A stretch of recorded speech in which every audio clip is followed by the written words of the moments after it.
Bonsoir à tous et bienvenue dans ce point de l'actualité. Depuis la mi-décembre, la rumeur portant augmentation du prix du pain a enflé sur les réseaux sociaux. 250 francs, il passerait à 350, une rumeur démentie par le ministère du Commerce. Mais depuis quelques jours, les réseaux sociaux et même la presse font état d'établissements ne respectaient pas le tarif homologué. Le ministère du Commerce était donc sur le terrain, un constat qui a permis à la délégation de rassurer à nouveau. Le prix du pain, la baguette du type 55, pesant entre 193 et 228 grammes, garde le même prix de 150 francs. Seuls les pains de fantaisie, les brioches et autres produits utilisant les mêmes intrants sont soumis au niveau prix à l'appréciation des patrons boulangers, ce qui crée évidemment souvent des amalgames. Dans la lutte contre la Covid-19, le dispositif de contrôle sanitaire s'intensifie aux frontières.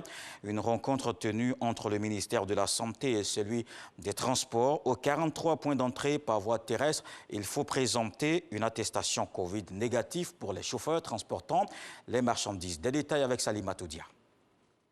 Covid-19, le nombre de cas positifs est en hausse ces dernières semaines.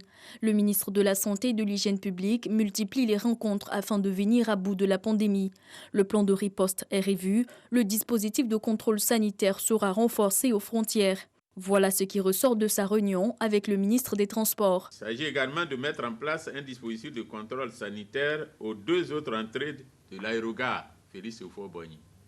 Il s'agit des entrées et sorties pour les vols privés et également la sortie du côté de Jeddah. Concernant les passagers à l'arrivée, il faut exiger la prise en charge par les compagnies aériennes des passagers ayant des attestations Covid non conformes.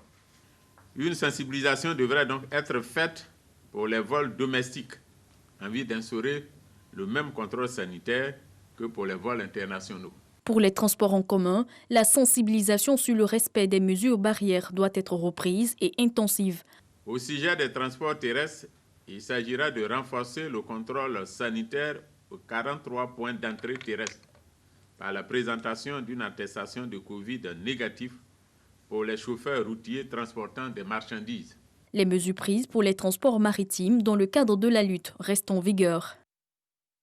Et aux États-Unis, à Los Angeles, le coronavirus tue une personne toutes les 8 minutes. La Covid-19 a déjà fait plus de 11 500 décès. La Californie dépassée par le nombre quotidien de morts. À cela s'ajoutent des hôpitaux débordés, du personnel à bout de force et des patients atteints de la maladie ou autres traités parfois dans des tentes ou dans un couloir. Alors que l'afflux de malades liés au rassemblement de Thanksgiving n'est pas encore terminé, celui des fêtes de fin d'année fait désormais trembler médecins et infirmiers. Et sur le continent, Denis Sassou Nguesso a investi officiellement par son parti hier. Le président congolais, 77 ans, a été investi candidat au scrutin présidentiel de mars 2021 par sa formation politique. Le Parti congolais du travail dit œuvrer pour sa victoire. Le candidat, Denis Sassou Nguesso, incarne l'espoir de tout un peuple de vivre dans un Congo toujours en paix, affirme le secrétaire général du parti.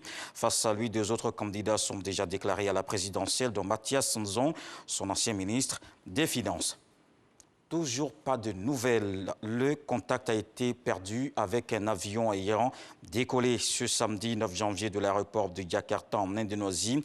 L'appareil de Sriwijaya Air effectuait une liaison intérieure. Des bateaux ont été déployés sur le site du probable accident du Boeing. Le périmètre de recherche des marines et des secours indonésiens est désormais précis.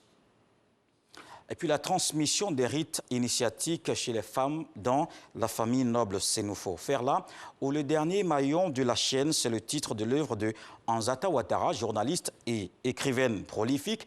Elle est l'invitée de la page culture. Je vous donne rendez-vous donc à 20 h.